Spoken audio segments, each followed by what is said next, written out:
Jangan lupa untuk subscribe dan nyalakan lonceng notifikasinya. Dan pemirsa, untuk mengetahui bagaimanakah program vaksinasi yang akan dilangsungkan di berbagai daerah, kita akan bergabung bersama dengan rekan Fatma Ayu dari Surabaya, Jawa Timur, dan Noval Nurosa dari Semarang, Jawa Tengah. Kita ke Fatma Ayu terlebih dahulu.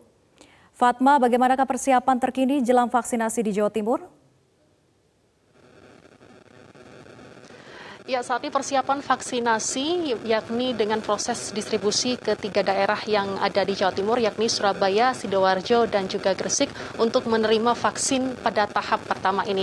Untuk informasi lebih jelasnya, di samping saya sudah ada Wakil Gubernur Jawa Timur, Emil Elistianto Dardak. Pak Emil, untuk vaksin tahap pertama ini dilakukan di 3 daerah.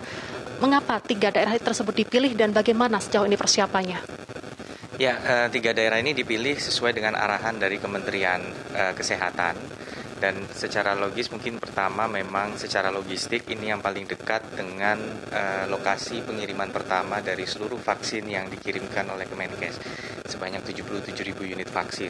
Tetapi tidak dihabiskan semua di 3 ini. Ini hanya pelaksanaan hari-hari pertama ini saja. Jadi Surabaya, Sidoarjo, dan Gresik.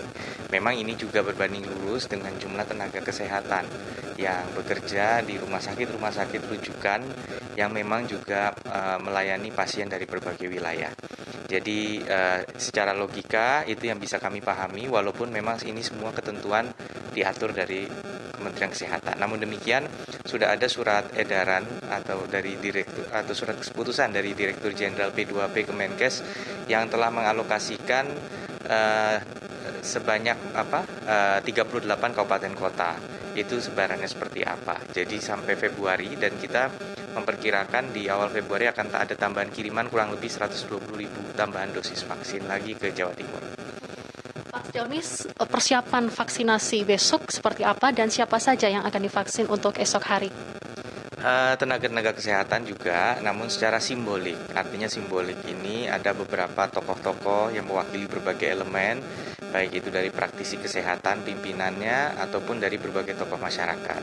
Nama-nama ini sudah diusulkan ke Kementerian Kesehatan oleh Dinas Kesehatan beberapa waktu lalu, dan kami salah satu di dalamnya.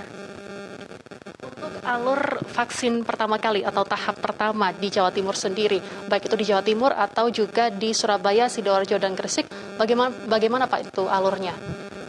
Ya, kita sudah berkoordinasi dengan masing-masing dinas kesehatan kabupaten kota. Jadi total di Jawa Timur ini kan ada 968 puskesmas, 435 rumah sakit rujukan. Total ada 2.404 vaksinator, dan dari Januari sampai kira-kira bulan Maret nanti atau April itu diperkirakan tambah 7.000-an lagi vaksinator. Tenaga screening juga ada, kemudian juga ada tenaga penunjang administrasi. Sudah teridentifikasi semua. Nah, mereka ini sudah ready untuk secara gradual ya, untuk melaksanakan vaksinasi. Sudah ada alokasi-alokasi awalnya, terutama Ibu Gubernur kemarin pagi sudah mengadakan rakor dengan masing-masing Bupati Wali Kota di 3 wilayah yang akan melakukan vaksinasi awal ini. Jadi itu alurnya. Kalau secara mikronya di masing-masing tempat pas pelaksanaan kan ada 4 meja.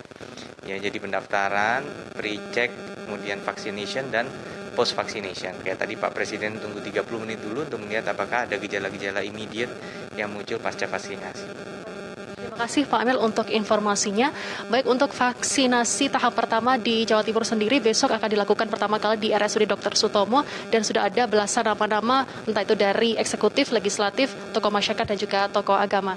Sementara demikian yang dapat kami laporkan langsung dari Surabaya. Kami kembalikan ke studio.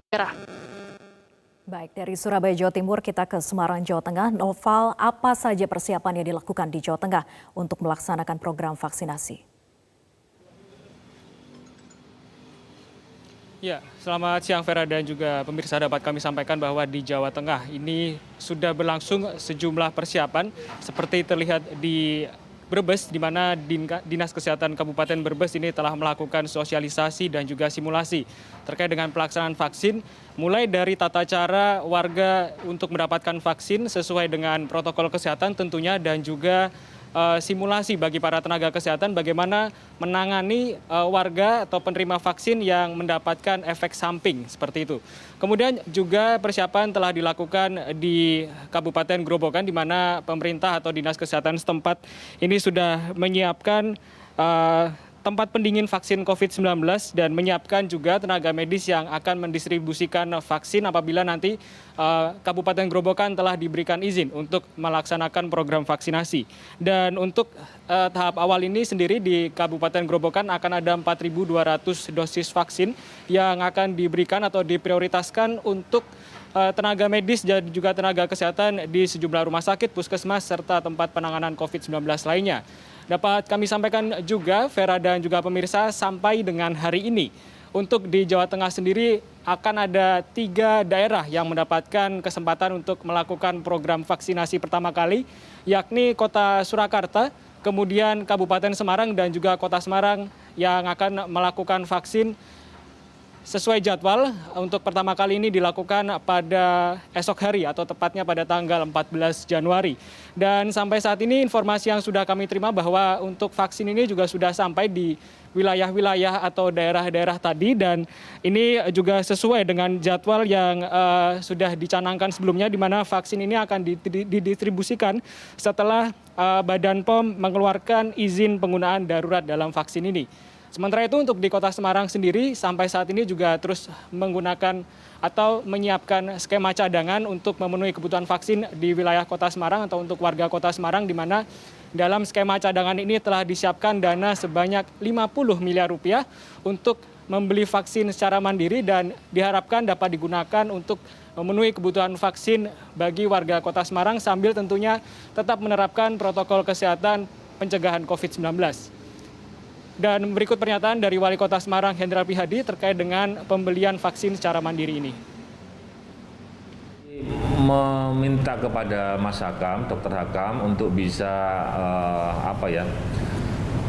untuk bisa mencari tahu apakah vaksin-vaksin itu selain yang sudah di-plotting dari pusat, kita bisa lakukan kebijakan seperti itu, pembelian mandiri. Kami masih belum tahu secara pasti, tapi seandainya pun nanti pemerintah pusat ada kebijakan seperti itu, kita punya dana BTT yang sudah kita cadangkan mencapai 50 miliar. Ya, demikian Vera informasi yang dapat kami sampaikan dari Semarang, Jawa Tengah. Kembali ke Anda di studio. Terima kasih Noval Nurosa melaporkan langsung dari Semarang, Jawa Tengah, dan sebelumnya ada rekan Fatma Ayu melaporkan langsung dari Surabaya, Jawa Timur. Selamat bertugas kembali teman-teman.